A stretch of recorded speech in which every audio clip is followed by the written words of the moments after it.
بسم اللہ الرحمن الرحیم، السلام علیکم۔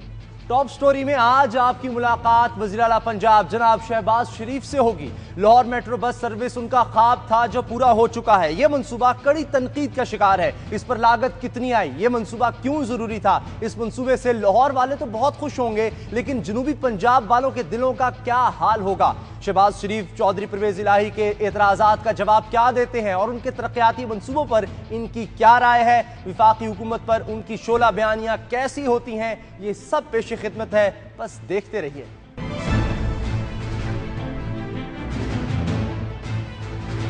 لگتا ہے کافی پر امید ہیں لوگ اس منصوبے سے، آپ کا کیا خیال ہے؟ بہت زیادہ لوگوں کی امیدیں ہیں، بہت زیادہ انشاءاللہ، اور یہ منصوبہ یقیناً ان لوگوں کو بہت زیادہ سہولت پہنچائے گا۔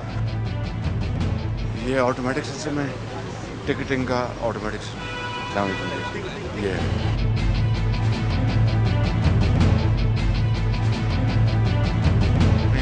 ہر 3 منٹ بعد بس آئے گی۔ السلام علیکم بیٹا، ٹھیک ٹھاک ہے۔ اور آف پیک آورز میں ہر 6 منٹ بعد بس آئے گی۔ کوئی بھی جو منصوبہ ہے اس کا ہم آغاز دیکھتے ہیں، ہو جاتا ہے، لیکن اس کے بعد اس کو اسی معیار کے مطابق جاری رکھنا یہ بہت مشکل ہوتا ہے۔ اس کے لیے آپ کیا سوچ رہے ہیں؟ کس طرح سے اگر ٹکٹنگ آج چل رہی ہے، مشینز چل رہی ہیں، کل کو یہ خراب نہ ہو، یہی معیار رہے؟ یہ سارا آؤٹ سورس ہے، آؤٹ سورس، یعنی حکومت پنجاب اس کو خود نہیں چلا رہی۔ یہ ہر کام جو ہے وہ پروفیشنلز وہ کریں گے، وہ چلائیں گے۔ ایک وقت میں ایک بس جا سکتی ہے اور ایک بس آ سکتی ہے، تو یہ کافی مینج کرنا پڑے گا وقت کو کی پابندی کے ساتھ، ورنہ یہاں پر بھی مسائل ہو سکتے ہیں۔ اگر کوئی بس کھڑی رہ گئی، خراب ہو گئی، مشکل ہو سکتی ہے۔ جو خدا نخواستہ بس خراب ہوگی اس کے لیے وہ ٹو مشین۔ کافی عرصہ تکلیف بھی لوگوں کو رہی اس منصوبے کی وجہ سے، تو اس کے بارے میں آپ کیا کہتے ہیں؟ اب پریشانی تو رہی ہوگی جب یہ بن رہا تھا؟ سر پریشانی تو رہی، پر جب پروجیکٹ اچھا رہا اور کیا نام ہے ٹائم سیونگ رہی، تو اس میں عوام کی خوشحالی ہے سر۔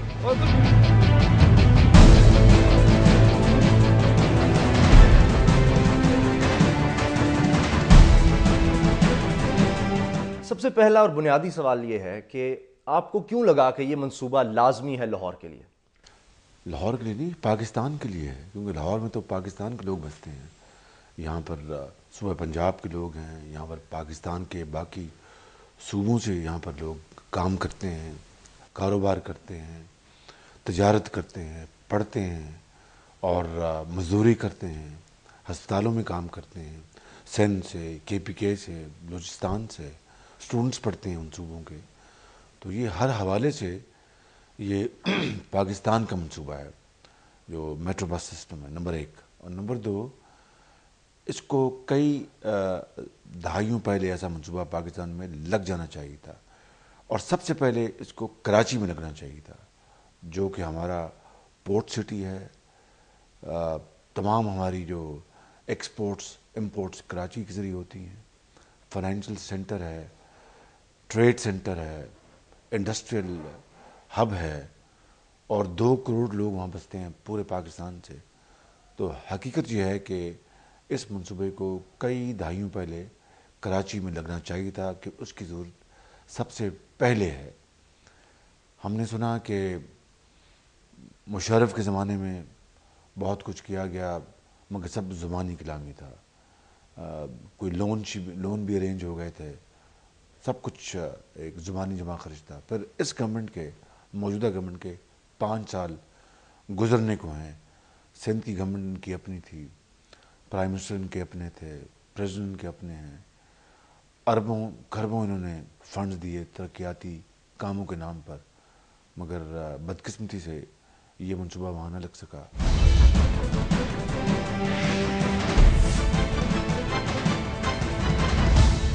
کراچی کی آپ نے بات کی، وہاں پر کراچی سرکل ریلوے کی بات کی جاتی ہے جب بھی ہوتا ہے اس حوالے سے، وہ بھی نہیں شروع ہو سکا، وہ ایک الگ کہانی ہے۔ 150 سال پہلے برطانیہ میں انڈر گراؤنڈ ٹرین کا آغاز ہو جاتا ہے، آج تک وہ کامیاب جا رہا ہے۔ یہ بھی سوچا جاتا ہے اس منصوبے کی جگہ کوئی ایسا منصوبہ نہیں ہو سکتا تھا؟ ایلیویٹڈ ٹرین کی بھی لوگ بات کرتے ہیں، انڈر گراؤنڈ ٹرین کی بھی بات کرتے ہیں۔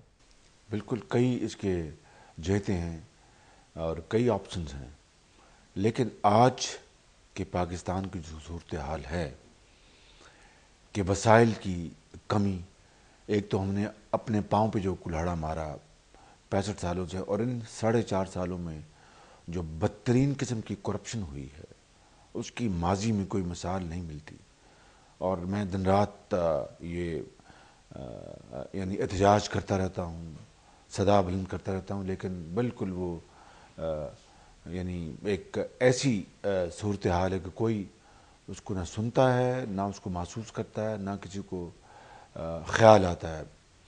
تو اس صورتحال میں جب وسائل اربوں روپے لوٹے گئے ہوں، ملک کے برباد کر دیے گئے ہوں، چاہے وہ رینٹل پاور پروجیکٹس ہیں، چاہے وہ NICL ہے، چاہے وہ اوگرا ہے جس میں 80 ارب روپے کا ڈاکہ پڑا، یہ میں نہیں کہہ رہا، سپریم کورٹ کے کامنٹس ہیں، چاہے وہ پنجاب بینک کے اوپر 70 ارب روپے کا ڈاکہ پڑا، اور چیزوں کو ملیہ لے لیں، نندی پور کا منصوبہ لے لیں، بجلی کا 950 میگا واٹ بجلی پیدا ہونی ہے، 2 سال سے وہ مشینری کراچی پورٹ پہ پڑی ہے، زنگ آلود ہو گئی، 60 ارب روپے خرچے گئے، اور چینی جو انجینئرز تھے وہ واپس چلے گئے، بلڈنگ تیار ہے، ملک اندھیروں میں ہے، لیکن یہ دونوں منصوبے نہ لگائے جا سکے، باوجود اس بات کے کہ 60 ارب روپے خرچ ہو چکا. اب اگر اس کو آج دوبارہ اس کو شروع کریں، 2 سال اور لگیں گے، 20 ارب روپے اور خرچ ہوگا، اور اندازہ کیجئے کہ صنعت و حرفت، زراعت، تجارت کو کتنا نقصان پہنچا، کتنے لوگ جو ہیں وہ بے روزگار ہوئے. تو اس صورتحال میں یہ ریپڈ بس ٹرانسپورٹ سسٹم ہر لحاظ سے موجود تھا کہ پاکستان ایک غریب ملک ہے. جو آپ انڈر گراؤنڈ کی بات کر رہے ہیں اس کے اوپر اگر یہ آج لگایا جائے تو 250 ارب روپے کا تخمینہ کاغذوں میں چودھری پرویز الہی صاحب کی حکومت نے کیا تھا. اور وہ تو کہتے ہیں اس میں بھی 100 ارب روپیہ لگ چکا ہے. میں عرض کرتا ہوں، بالکل میں اس کا جواب دیتا ہوں. 1 ارب 20 کروڑ روپے کی انہوں نے جو اس کی فیزیبلٹی کے لیے چودھری صاحب کی حکومت نے ایک کمپنی کو ہائر کیا، ان کو دیے، اس میں سے 40 کروڑ روپے کا فراڈ ہو گیا ان کے زمانے میں. ہماری جب حکومت آئی تو ہم نے دبئی سے جس نے فراڈ کیا تھا چودھری پرویز الہی صاحب کی حکومت کے زمانے میں، اس کو بلایا، ہم لے کے آئے، پیسہ نکلوایا اور کورٹ سے سزا دلوائی. یہ تو ہے وہ انڈر گراؤنڈ کی جو آپ بات کر رہے ہیں.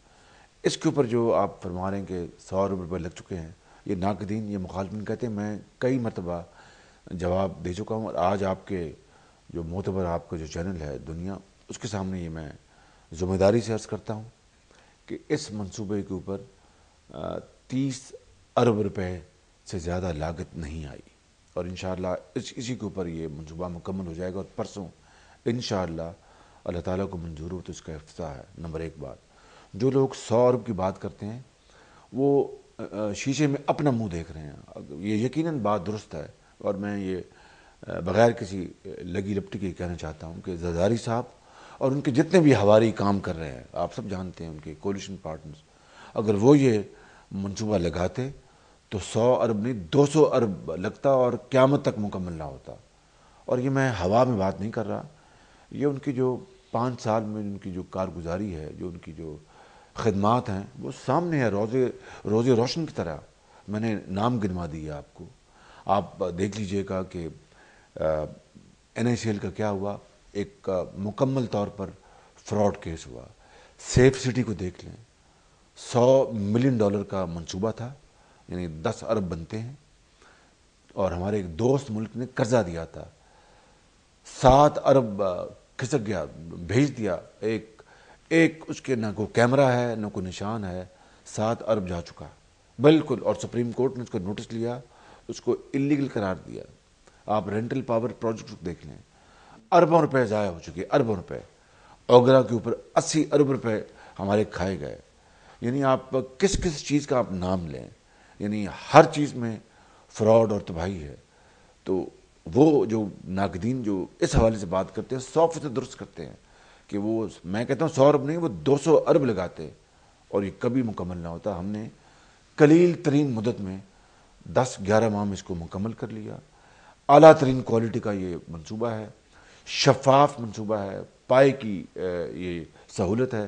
اور اس میں سفر کون کرے گا، اس میں ایک وہ مزدور، وہ کاشتکار، وہ ایک اسٹوڈنٹ، وہ ایک ٹیچر، وہ ایک کلاک، اور وہ ایک فیکٹری میں کام کرنے والا، ایک کلینک میں کام کرنے والا ٹیکنیشین، ایک ڈاکٹر، ایک انجینئر، یہ سب لوگ اس میں سفر کریں گے، جن کا حق 65 سال سے ہم نے اس کو ڈینائی کیا ہوا تھا، سلب کیا ہوا تھا. اور صرف آپ دیکھیں 65 سال میں کیا ہوا جی کہ سرکاری وسائل کے اوپر presidents, prime ministers, chief ministers, governors, generals اور اشرافیہ کے لیے جہاز آئے، سرکاری وسائل کے اوپر ہیلی کاپٹرز آئے، بلٹ پروف گاڑیاں آئیں، اور اربوں کھربوں اس کے اوپر خرچے گئے. ابھی ان 5 سالوں میں وفاقی حکومت نے کئی ہیلی کاپٹرز منگوائے، اربوں روپے خرچ کے، نئے جہاز منگوائے، اور درجنوں یا سینکڑوں بلٹ پروف گاڑیاں منگوائیں. عام آدمی کے لیے ٹوٹی ہوئی بس، ویگن، جہاں پر ان کا جو احترام جو ہے وہ تو دور کی بات، ان کی عزت نفس جو ہے وہ بھی مجروح ہوتی ہے. اور ڈرائیور کے ساتھ گھسے ہوئے ہیں بھیڑ بکریوں کی طرح. یہ کیا یہ پبلک ٹرانسپورٹ ہے یا پھر چنچی ہے؟ دھواں دینے والا ایک رکشہ ہے، اور گھنٹوں بس سٹاپ پر انتظار ہوتا ہے، ایک طالب علم کا، ایک مریض کا، ایک مزدور کا. قومی پیداوار کو کتنا بے پناہ نقصان پہنچتا ہے اس ڈیلے کی وجہ سے.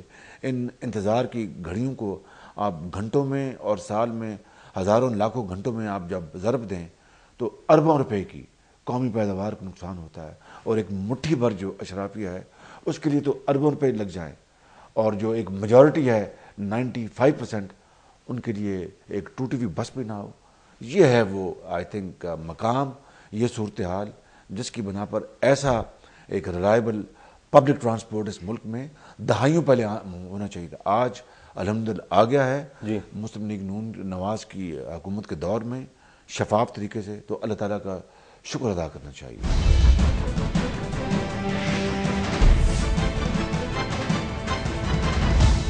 اچھا، آپ نے کرپشن کا ذکر کیا، اور اس میں جس طرح نندی پور، چیچو کی ملیاں کی آپ نے بات کی، پاور پروجیکٹس کی، کیا یہ وسائل وہاں لگائے جا سکتے تھے؟ کیونکہ 18ویں ترمیم کے بعد تو صوبوں کے پاس بھی اختیارات بہت ہیں اور وہ خود سے اس طرح کا کام کر سکتے ہیں. دیکھیے، یہ آپ نے بڑا اہم سوال کیا ہے کہ آپ کے پاس مثال کے طور پر 100 روپے کا بجٹ ہے. اس 100 روپے کے بجٹ میں آپ نے بجلی بھی پیدا کرنی ہے، آپ نے تعلیم کے انتظامات بھی کرنے ہیں، آپ نے علاج معالجہ کا انتظام بھی کرنا ہے، آپ نے ٹرانسپورٹ کا انتظام بھی کرنا ہے، آپ نے زراعت کا انتظام بھی کرنا ہے، صنعت و حرفت کا بھی انتظام کرنا ہے. یہ تمام چیزیں اپنی جگہ اہم ہیں. بجلی تو اس وقت نہ ہونے کی بنا پر ملک میں اندھیرے ہیں اور اس کو پرائیورٹی ہر صورت ملنی چاہیے.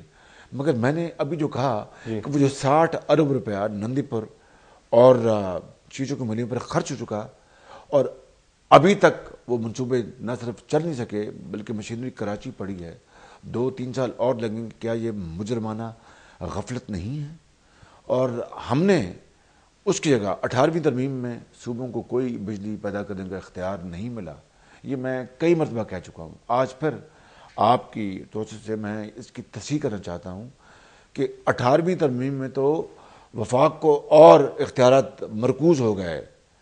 ہم نے مئی 2011 کو کاؤنسل آف کامن انٹرسٹ میں نے یہ بات اٹھائی تھی، جس میں چاروں صوبوں کے وزرائے اعلیٰ ہوتے ہیں اور پرائم منسٹر کو چیئر کرتے ہیں. جناب، آپ نے جو تیر چلانے تھے چلا لیے، آپ صوبوں کو اختیار دیں.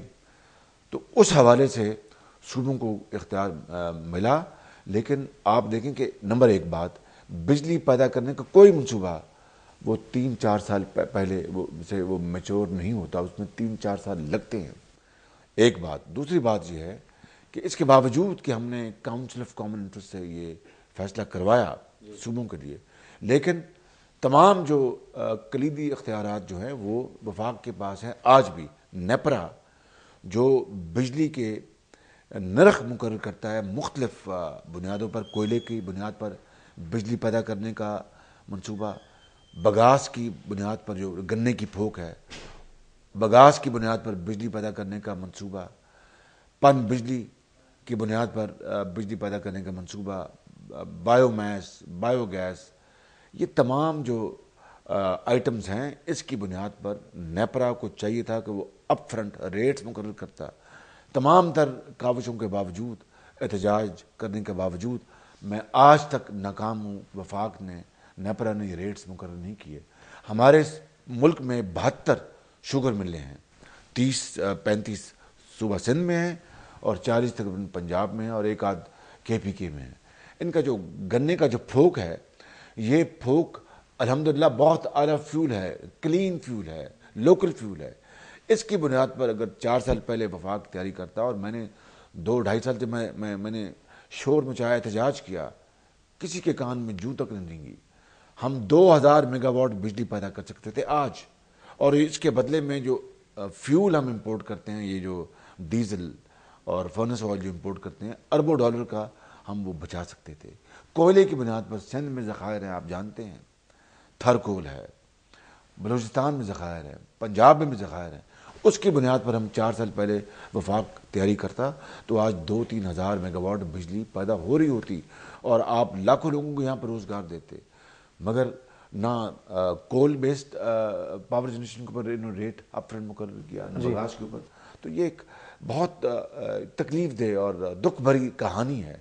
مگر اس کے بدلے میں ہم الحمدللہ جو ہم کر سکتے تھے, ہم نے سولر پینل, جو سولر انرجی جو ہے یعنی شمسی توانائی, اس کی بنیاد پر چلنے والے بلبس 2,10,000 ہم نے یونٹ چائنا سے امپورٹ کیے, اور آج کل میرٹ کی بنیاد پر پورے پنجاب میں اس کی تقسیم جاری ہے.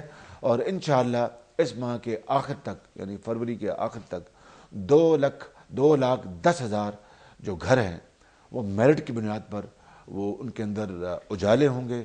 بچے جو ہیں وہ اور بچیاں وہ رات کو اپنا جو تیاری ہے اسکول کے ہوم ورک کی, امتحان کی تیاری کر سکیں گے. ماں باپ جو ہیں ان بچوں کے لیے کھانا تیار کر سکیں گے. تو یہ ہم نے شمسی توانائی کی بنیاد پر ہم یہ پروگرام کا آغاز کر دیا. اس کے علاوہ ہم پن بجلی کے یہاں پر بہت چھوٹے چھوٹے یونٹس ہیں, ان کو بھی ہم چلا رہے ہیں. لیکن یہ مجرمانہ جو غفلت جو ہے, اس کو قوم جو ہے وہ کبھی بھول نہیں پائے گی. اچھا, جس طرح آپ کی گفتگو سے واضح ہوتا ہے کہ آپ سوچ ضرور رہے تھے, اس کا مطلب ہے, اور اب بھی سوچ رہے ہیں. جہلم میں بھی کوئلے سے بجلی بنانے کی آپ بات کرتے ہیں, اس کا مطلب ہے کہ خود سے پنجاب حکومت کوشش کر رہی ہے یا کوشش کر سکتی ہے پوری تیاری ہے بجلی کی پیداوار بڑھانے کی, کیونکہ ایکسیلیٹر یہاں پر لگے میں نے دیکھے ہیں, ہماری پوری, لیکن وہ چلیں گے کیسے جب اس بس کے لیے اگر بجلی ہی نہیں ہوگی. جی ہم ایک تو یہ بات ہے بڑی, میں اس کا جواب دیتا ہوں. ہماری پوری نہ صرف تیاری ہے بلکہ کول بیسڈ پاور جنریشن کے لیے ہم نے بہت اپنا تیاری کر لی ہے. اب ہم اس کی جو ٹینڈرز ہیں وہ کال کر رہے ہیں. اس میں آپ پوچھیں گے کہ شہباز شریف صاحب یہ تو پھر نیپرا نے تو اس کا ریٹ مقرر نہیں کیا, اس کو کون, اس کا خریدار بھی نیشنل گریڈ ہے, یعنی وابڈا, لیسکو, فیسکو. یہ جو ہیں کوئلے کی بنیاد پر ہم لگائیں گے 50 میگا واٹ کے. یہ انڈسٹریل اسٹیٹس, جو ہماری انڈسٹریل اسٹیٹس ہیں, ان کو ہم ڈائریکٹلی دیں گے تاکہ وہ سفر نہ کریں. رہی بات یہ BRT کے اوپر جو ایسکلیٹرز لگے ہیں, یہاں پر جنریٹرز لگائے گئے ہیں, جنریٹرز, تاکہ اگر جب بجلی بند ہوگی, جو بند ہونی ہے, تو وہ جنریٹرز چلیں گے تاکہ کام میں رکاوٹ نہ آئے. وہ ایک مہنگا سودا ہے, کوئی شک نہیں, لیکن کیا کیجئے کہ بجلی کے اندھیروں نے ملک کو تباہ کیا ہے, ہمیں اس کا متبادل انتظام کرنا تھا. اچھا, آپ نے فرمایا کہ عام آدمی کے لیے یہ ہے, لیکن ہمارا مسئلہ یہ ہے بڑے شہروں میں ٹریفک بڑھتی چلی جا رہی ہے. وہ شخص جو گاڑی استعمال کرتا ہے, موٹر سائیکل استعمال کرتا ہے, وہ کیوں نہ یہ بس استعمال کرے؟ کیا کوئی اس میں کنیکشن دوسری سڑکوں سے ہے؟ کیونکہ صرف ایک سڑک پر ہم دیکھتے ہیں یہ سسٹم ہے. یہی تو خوبصورتی ہے. نہ صرف جو کمیوٹرز ہیں, یعنی مسافر, جو آپ نے کہا کہ موٹر بائک پہ یا گاڑی پہ وہ جو جاتے ہیں, وہ اس پہ سفر کریں گے اور عام ٹریفک کے رش میں کمی ہوگی, کیونکہ یہ سہولت جو ہے ان کو بہت جلدی اپنے منزل پر پہنچائے گی. اور ریلائبلٹی ہے, پنکچویلٹی ہے.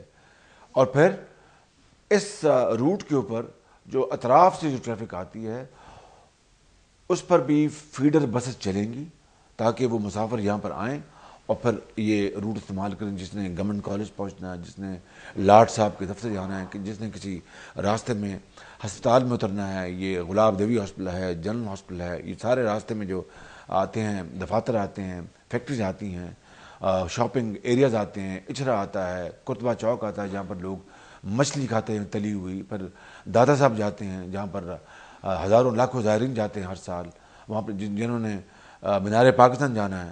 یہ سب اس روٹ کے اوپر اطراف سے جو ٹریفک آئے گی ان کو سب کو لے کر منزل پر پہنچائیں گے. اور یہ گجو متا سے لے کر شاہدرہ 27 کلومیٹر کا یہ ڈسٹنس ہے, اور یہ عام حالات میں 2-2.5 گھنٹے میں طے ہوتا ہے.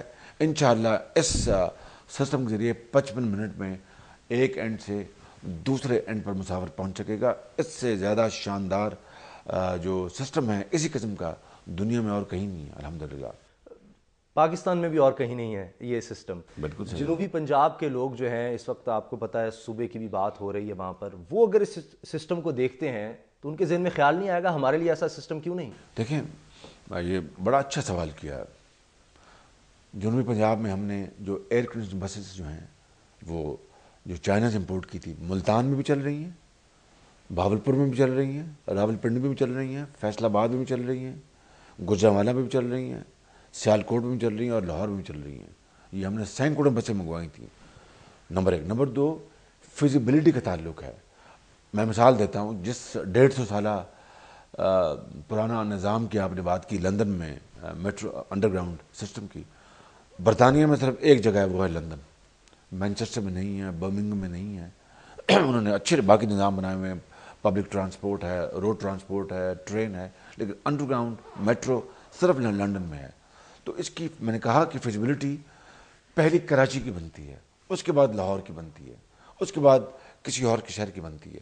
جنوبی پنجاب کے جو معاملات ہیں ترقی کے, خوشحالی کے, تعلیم کے, علاج کے, وہ اس دور میں ہم نے جس طرح اس کو پایہ تکمیل تک پہنچایا, پاکستان میں اس کی نظیر نہیں ملتی.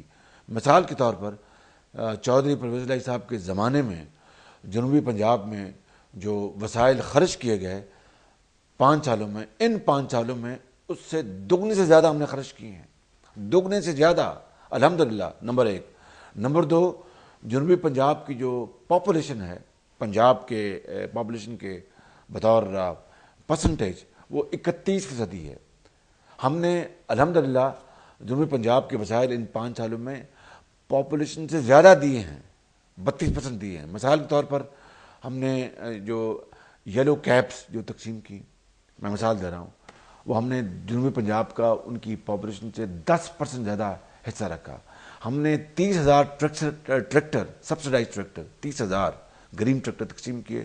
جنوبی پنجاب کو 10% زیادہ اس کا حصہ ملا ان کی پاپولیشن سے زیادہ. 410 ہسپتال کا ایک بہت شاندار نیا ہسپتال اس مہینے 3 ارب روپے کے لگ بھگ وہ بنا ہے. وہ بھاولپور میں وہ انشاءاللہ لاکھوں مریضوں کا وہ انشاءاللہ اس مہینے سے اس کا انتظام شروع ہو جائے گا. بھاولپور شہر نیا بن چکا, بھاولپور میں فلائی اوورز بنے ہیں, بھاولپور میں سڑکیں بنی ہیں, بھاولپور میں ووکیشنل ٹیکنیکل انسٹیٹیوٹس بنے ہیں, کالجز بنے ہیں, اور خواتین کے لیے ایک بہت شاندار ادارہ بنا ہے. ڈیرہ غازی خان ایک نیا شہر بن چکا ہے, وہاں پر واٹر سکیم لائنز, وہاں پر سیوریج, وہاں پر غازی یونیورسٹی بنی ہے, وہاں پر دانش اسکول بنا ہے. بھاولپور میں 2 دانش اسکول بنے ہیں, ایک بنا ہے حاصل پور میں بنا ہے, ایک بنا ہے ادھر رحیم یار خان میں بنا ہے. رحیم یار خان میں 2.5 ارب روپے کے ساتھ پورے شہر کا سیوریج نیا بچھایا گیا. آپ دانش اسکول جو ہے اس کو چشتیہ میں نیا بنایا گیا ہے. دانش اسکول جو ہے آپ اٹک میں بنا ہے, دانش اسکول میاں والی میں بنا ہے. ہم یہاں پر لودھرا میں نیا ہسپتال بنایا ہے. ملتان کے اندر engineering university, agriculture university, women's university کی وہاں پر کلاسوں کا اجرا شروع ہو چکا. ملتان میں 1 ارب سے زائد کی لاگت سے کڈنی سینٹر بن چکا. ملتان میں جو پچھلی حکومت نے جو کارڈک سینٹر بنائے تھے وہ صرف بلڈنگ تھی, تمام مشینری وہاں پر اللہ تعالیٰ کے فضل و کرم سے ہم لے کے آئے. وہاڑی کی نئی سڑکیں بن چکی ہیں, وہاڑی کے اندر ہم ایک دانش اسکول بنا رہے ہیں. پھر ہم الحمدللہ خانے وال کو ایک نیا شہر بنا دیا ہے. تو میں آپ کو یہ لسٹ گنواتا جاؤں گا, یہ فہرست ختم نہیں ہوگی. ڈیرہ غازی خان میں ایک میڈیکل کالج بنا ہے, اور یہ تمام جو چیزیں ہیں یہ جنوبی پنجاب کے لیے ہیں الحمدللہ. رہی بات یہ میٹرو, جب وقت آئے گا تو وہاں پر بھی بننا چاہیے, لیکن جب وہ پاپولیشن اتنی نہ ہو, ٹریفک اتنی نہ ہو, تو اس کے حساب سے اگر آپ پر سرمایہ کاری کرتے ہیں اور اس کی حفاظت اتنی نہیں ہوتی تو پھر وہ منصوبہ جو ہے وہ اس کا فائدہ نہیں ہے. مثال کے طور پہ اس روٹ کے اوپر 1,10,000 یہ جو بنا ہے BRT ڈیلی مسافروں کو ایک سرے سے دوسرے سرے تک لے جانے کا پوری کیپیسٹی موجود ہے, اور یہ وقت آئے گا کہ یہاں پر 1,10,000 مسافر روز کے یہاں پر ٹریول کریں گے. تو میں نے آپ کو مثال دی کہ برطانیہ میں انڈر گراؤنڈ صرف ایک شہر لنڈن میں ہے, تو یہ سامنے ہمیں رکھنا چاہیے. دلی میں ہے انڈر گراؤنڈ, پورے ہندوستان میں اور کہیں نہیں ہے. احمد آباد میں ہے یہ بس ٹرانسپورٹ سسٹم, آپ جا کے دیکھیں احمد آباد کا لاہور کا, تو میں سمجھتا ہوں کہ کوئی مقابلہ نہیں ہے بالکل.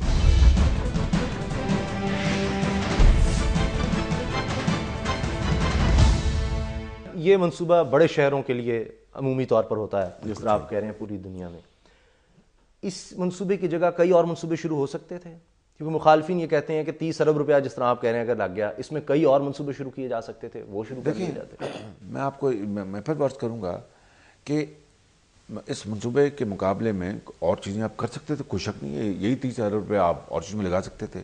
لیکن اس منصوبے نے 30 ارب لگا کر جو لاکھوں کروڑوں گھنٹے جو بچیں گے, جو وقت ضائع ہوتا ہے سالہ سال بس سٹاپس کے اوپر, اور جو تاخیر سے فیکٹریوں میں لوگ پہنچتے ہیں اور پیداواری عمل کو نقصان پہنچتا ہے, اور مریض یا ڈاکٹر ٹائم پر اسپتال نہیں پہنچتا تو وہ مریض دم توڑ جاتا ہے. یہ اور پھر اس کی جو ٹریفک کے اندر جو حروج کم ہوگا, جو ٹریفک کے جیم جو ہیں وہ کم ہوں گے, وہ فیول بچے گا, وہ بچت, وقت کی بچت, یہ ہم نے باقاعدہ اس کو کیلکولیٹ کیا ہے. یہ انویسٹمنٹ 30 ارب روپے کی 4.5 سال میں واپس ہو جائے گی, یوں جو میں نے ابھی بیان کیا ہے. اور پیداواری جو اہداف آپ کی وہ بڑھیں گے جب ٹائم پر آپ کارخانوں میں پہنچیں گے, ٹائم پر کھلیانوں میں پہنچیں گے, ٹائم پر آپ مدرسوں میں پہنچیں گے, یونیورسٹیز میں پہنچیں گے, تو قومی پیداوار جو ہے بڑھے گی. نہیں تو اور کیا ہوگا, بچت ہوگی, پیٹرول کی بھی اور بہت سی. یہ انویسٹمنٹ جو ہے وہ ایگزیکٹلی آپ کا فیول بھی بچے گا, آپ کا وقت بھی بچے گا. جب بھی کوئی اس طرح کا بڑا منصوبہ شروع ہوتا ہے, ہم نے دیکھا بورڈز بھی لے گئے تھے, تکلیف کے لیے معذرت کا کہا گیا, اور بھی کہ وقتی طور پر یہ ہے. یہ تو منصوبہ 10 فروری سے شروع ہونے جا رہا ہے, لیکن اس کے نیچے جو ہم دیکھ رہے ہیں وہ تو لگتا ہے کہ ابھی کئی مہینے لگ جائیں گے. ابھی بھی ٹوٹ پھوٹ ہے, گرین بیلٹس ختم ہو گئی, پارکنگ کی جگہ نہیں ہے, اس کے لیے کیا کیا؟ میں بتاؤں اسامہ صاحب, نیچے ایٹ گریڈس کام آلموسٹ مکمل ہو چکا ہے. یہ بھی تاریخ کا پہلا واقعہ ہے کہ جو منصوبہ یعنی زمین سے اوپر بنا وہ نہ صرف مکمل ہوا, فلائی اوور جو فلائی اوور کی آپ بات کریں, اور جو زمین پر ہے وہ سارے کے سارے کو آپ شاہدرہ سے لے کے گجو متا تک اس کو ریپیئر کیا جا رہا ہے, آپ دیکھیں, اور بہت کم نیچے کام رہ گیا ہے. اسی سپیڈ کے ساتھ الحمدللہ میں آپ کو دکھا سکتا ہوں. اور رہی گرین بیلٹس, نئی گرین بیلٹس ساتھ ساتھ بن رہی ہیں, لاہور کا بھی اور پنجاب کا بھی. آپ دیکھیں, آپ گوجرانوالہ جائیں, گوجرانوالہ ایک بڑا گندا شہر کہا جاتا تھا, غلاظت, آج وہاں پر پھول لگے ہیں, سڑکیں بنی ہیں. تو یہ جو کلچر جو ہے یہ پہلی مرتبہ دوبارہ اود کے آیا ہے.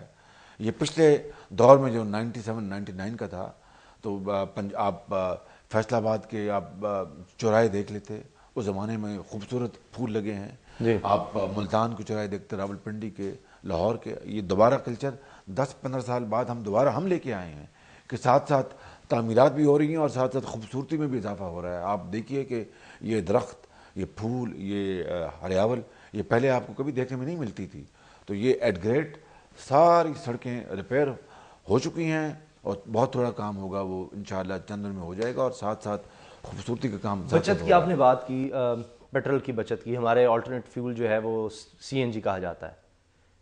CNG مل نہیں رہی, گیس ہی نہیں مل رہی پنجاب والوں کو. ذمہ داری آپ پر ڈالی جاتی ہے کہ آپ کی وجہ سے یہ سلوک ہو رہا ہے.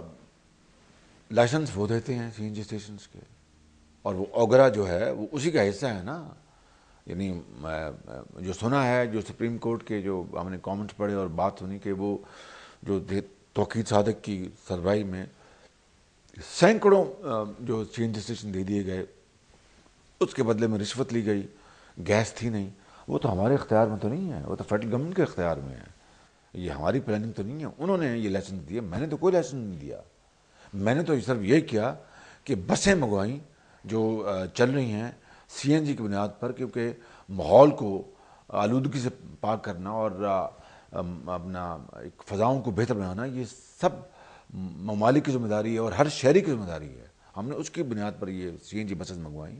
اب اگر فیڈرل گورنمنٹ نے CNG نہ مہیا کرے اور اپنا سب گاڑیوں کو مل رہی ہے CNG اور ہر جگہ CNG جا رہی ہے اور جو پرائیورٹی نہیں بنائی تو اس میں ہماری غلطی تو نہیں ہے. یہ ان کی پالیسی کا فلا ہے. انہوں نے ایک تباہ کن پالیسی بنائی, رشوت کھائی اور وسائل لوٹے اور باقی سب ہر چیز جو ہے وہ بالکل تباہی کی دہانے پہنچا دی. تو وہ ذمہ دار ہیں, میں اس کو ذمہ دار نہیں ہوں. اور انہوں نے پالیسی بنائی تھی کہ ڈیزل بسیں منگوائیں تو 60% ڈیوٹی ہے, اور اگر آپ CNG بیس بسیں منگوائیں تو 0 ڈیوٹی ہے. بالکل صحیح پالیسی صحیح تھی, مگر اس کو تباہ کر دیا انہوں نے.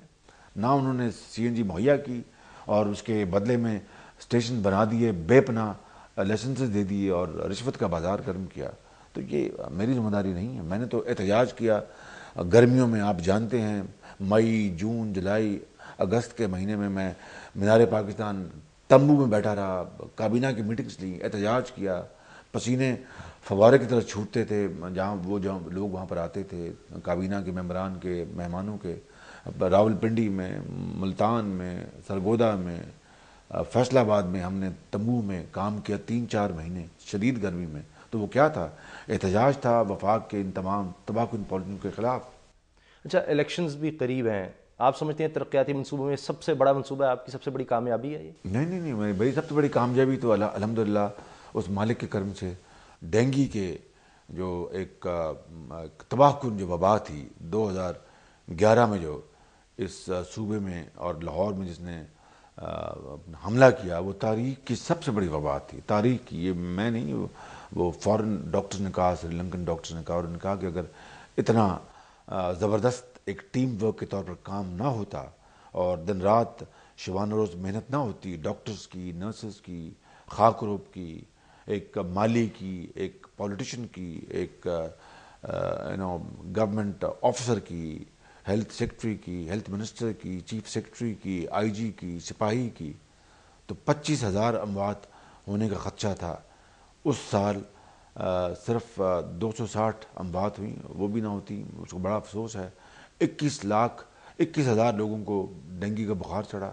جب اگلے سال آیا 2012 پچھلے سال, تو صرف 250 لوگوں کو بخار چڑھا اور ایک بھی موت واقع نہیں ہوئی اس مالک کے کرم سے.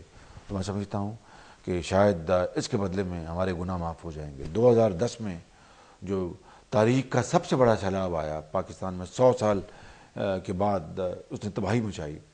اس جنوبی پنجاب ڈوب چکا تھا, پورا جنوبی پنجاب میاں والی سے لے کر کوٹ سبزل تک, رحیم یار خان, پانی تھا. اس طرح لگتا تھا کہ سمندر ٹھاٹے مار رہا ہے اور تباہی تھی ہر طرف.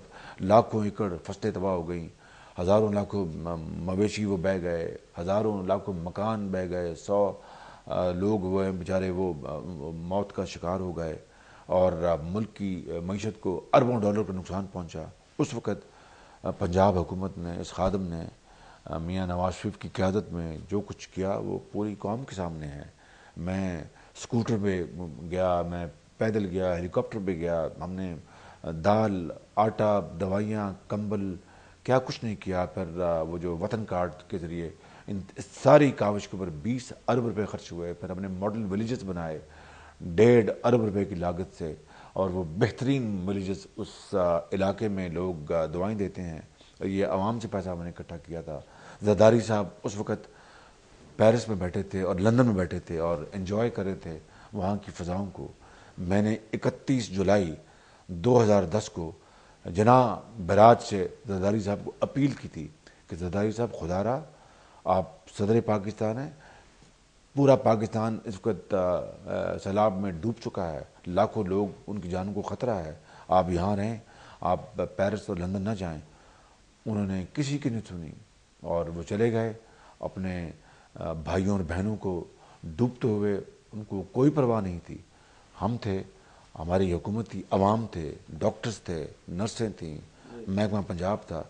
تو یہ 2 ایسے خدمات ہیں جس کے بدلے میں شاید اللہ تعالیٰ ہمارے گناہ معاف کر دے. ٹھیک ہے, بہرحال ہم چونکہ دوبارہ میٹرو کی طرف آتے ہیں. اب بہت شکریہ آپ کے وقت کا, اور اب چونکہ منصوبہ مکمل ہو چکا ہے, آپ نے آج بتا دیا کہ 30 ارب روپیہ اس پر لگا ہے, اور اس کا آغاز ہونے والا ہے. ہم دعا گو ہیں کہ یہ کامیاب ہو اب, اور دیکھتے ہیں کہ لوگ اس سے کتنے مستفید ہوتے ہیں اور پھر اس کو کتنا سراہتے ہیں الیکشنز میں بھی.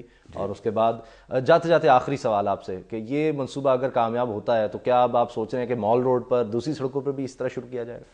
انشاءاللہ سب سے پہلے یہ منصوبہ کراچی میں لگے گا. اگر اللہ تعالیٰ نے موقع دیا, میاں نواز شریف کو موقع دیا, تو وہ سب سے پہلے اس کو کراچی میں لگائیں گے. اور یہ 27 کلومیٹر لمبا ہے. کراچی میں شاید 50-60 کلومیٹر لمبی پہلی لائن ہو جو ایئرپورٹ سے شروع ہو اور مزار قائد اس سے بھی آگے جائے. میں سمجھتا ہوں کہ کراچی میں اس کا لگنا انتہائی ضروری ہے. مجھے افسوس ہے کہ وہ نہ جانے وہ اربوں خربوں وہ کہاں گئے, اور زرداری صاحب کو کیوں یاد نہیں آیا کہ وہ کہتے ہیں کہ جمہوریت جو ہے وہ بہترین انتقام ہے.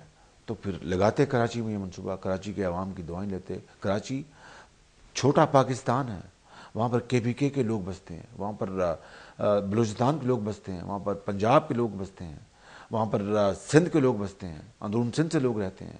کراچی کی اپنی بہت بڑی ایک پاپولیشن ہے, 2 کروڑ کا شہر ہے, وہ 2 روشنیوں کا شہر. اور وہاں پر 2TV ٹرانسپورٹ.